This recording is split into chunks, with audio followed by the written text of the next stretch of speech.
हाय, तर आज आहे गणपतीचा दुसरा दिवस आणि गणपतीच्या दुसऱ्या दिवशी असतं ऋषीपंचमी आणि या दिवशी आमच्या घरामध्ये खूप सारी भाजी आणून त्याची भाजी केली जाते. ती पण कशी पारंपरिक पद्धतीने आणि याच्यामध्ये कोणत्याही पद्धतीचा मसाला, तेल टाकला जात नाही. तर आम्ही यामध्ये टाकतो तूप आणि तुपामध्ये आम्ही भाजी करतो आणि चुलीवर करतो. तर ह्याच्यामध्ये फक्त पाणी, मीठ आणि चिंच आणि ही भाजी खूप भारी लागते. ऋषीपंचमीची असते असं म्हणतात की ऋषीची भाजी आहे, पण मला याच्या मागची स्टोरी माहिती नाही. तर बघा कशा पद्धतीने आमची भाजी आई करते ती. आणि कसं असतं, जर कोणाकडे जर ही भाजी नसेल ना, म्हणजे आपल्या शेजापाजारीच्या बायका राहतात त्यांच्याकडे जर कारला, दुधी, कारण की ही भाजी पायनू असते आणि ही आजच्या दिवशी ना खूप महाग असतं. तर नसेल तर त्यांनाही भाजी दिली जातं आणि रानातली पण भाजी थोडी थोडी आणली जातं. आणि बघा, आमच्या आईने ठेवलं आहे चुलीवर टोप. मस्तपैकी भाजी धुवून आणली आणि टोपान टाकला तूप. बघा किती टाकलं आहे तिने.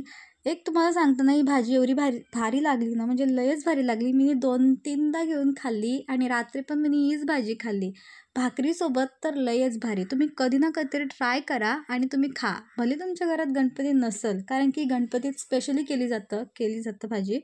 जर नसला ना तरी पण आम्ही काय करतो, गणपतीनंच नाही अशी पण ही भाजी करून खाता. लय भारी लागतं आणि शरीरासाठी तर लयच चांगली असतं.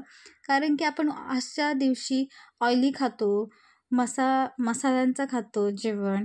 तर तसं खाण्याऐवजी तुम्ही कधीतरी असं खाऊन बघा, लय भारी लागतं. तर बघा, एवढी सगळी भाजी एके टोपान टाकली. पुरं नाही तरी पण कोंबून टाकली. त्याच्यावर ठेवला परात आणि नंतर थोडा पाणी टाकला आणि भाजीवर परत परात देऊन ती झाकून ठेवायची, कारण की पूर्ण भाजी वाफेवर शिजतं. आणि नंतर आमच्या आईने घेतल्या भाकऱ्यांचा पीठ मलाला. तर भाकऱ्या पण आम्ही करताव. मी बोललो ना की भाकऱ्यांसोबत भारी लागते ही भाजी. तर बघा, शिजते ही भाजी. नंतर परत आलो आम्ही टोप उघडून बघायला की भाजी नक्की शिजलंय का नाही. तर शिजलीच नव्हती. तर पूर्णपैकी भाजी अशी हलवून घेतली आमच्या आईने, कारण की खाली करपाला नको ही भाजी, कारण की पूर्ण पाण्यावर केली जाते, त्याच्यात तेल बिल टाकला जात नाही. तर बघा कशी आमची भाजी करते तीही.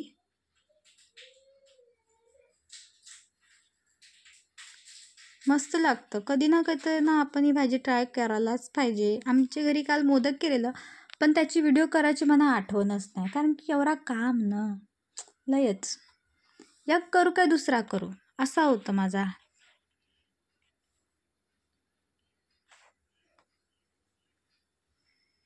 तर अगं किती उशीर आमच्या ती भाजीत न नुसती हलवतच होती पण. आणि जास्त धग पण येतं ना चुलीजवळ गरम गरम. ही भाजी पारंपरिक पद्धतीनेच केली जाते आणि आमच्या घरात किती माणसं असतात, 5-6 माणसं असतात खायला. एका दिवसात एवढी भाजी खपली, काहीच शिल्लक राहिली नाही. म्हणजे दुसऱ्या दिवशीला ना तुम्हाला टोपात भाजीचा एक टाप पण बघायला भेटायचा नाही. तर ह्याच्यात आमच्या आईने टाकली चिंच. चिंच जराशी पक्की साईज टाकायची, थोडंसं आंबट आंबट टेस्ट येतं, मस्त लागतं खावायला ते.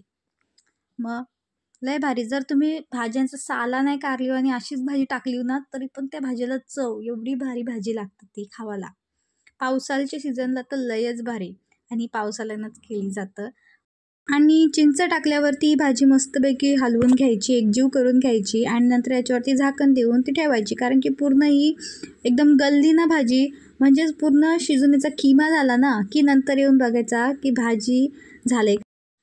आणि नंतर आमची आई करत होती भाकऱ्या. बघा आमच्या आईच्या हातच्या भाकऱ्या कसल्या फुगतान बघा बघा. कारण की आमची आई ना लाटून भाकऱ्या करतं, ती जसं थापून थापून भाकऱ्या करत नाही. तिला सांगतो आम्ही कर, ती बोलते नाही, मला कंटाळा येतं थापून भाकऱ्या करायला जास्त, कारण की हातबीत लिपतं ना त्याच्यानं जास्तच, त्याच्यामुळे ती करत नाही जास्त. आणि हे बघा मस्तपैकी आता भाजी शिजलेली आहे. बघा भाजी ना एकदम शिजली ना किती अशी दिसतं. कलर पण बघा किती चेंज झाला. तुम्हाला वाटत असेल की काय अशी भाजी खाताना चौतरी असेल काय, तुम्ही नाही एकदा तरी ट्राय करून बघा. तुम्ही एकदा खाल्ली ना की तुम्ही डबल डबल करून खाल अशी भाजी. मग आणि नंतर ही केळीच्या पानावरती भाजी घ्यायची आणि 2 भाकऱ्या घ्यायच्या. खूप छान लागतं खायला ही भाजी. तुम्ही ना कधी ना कधीतरी ट्राय करून खाल्लीच पाहिजे. तर बाय, भेटूया अशाच दुसऱ्या व्हिडिओमध्ये.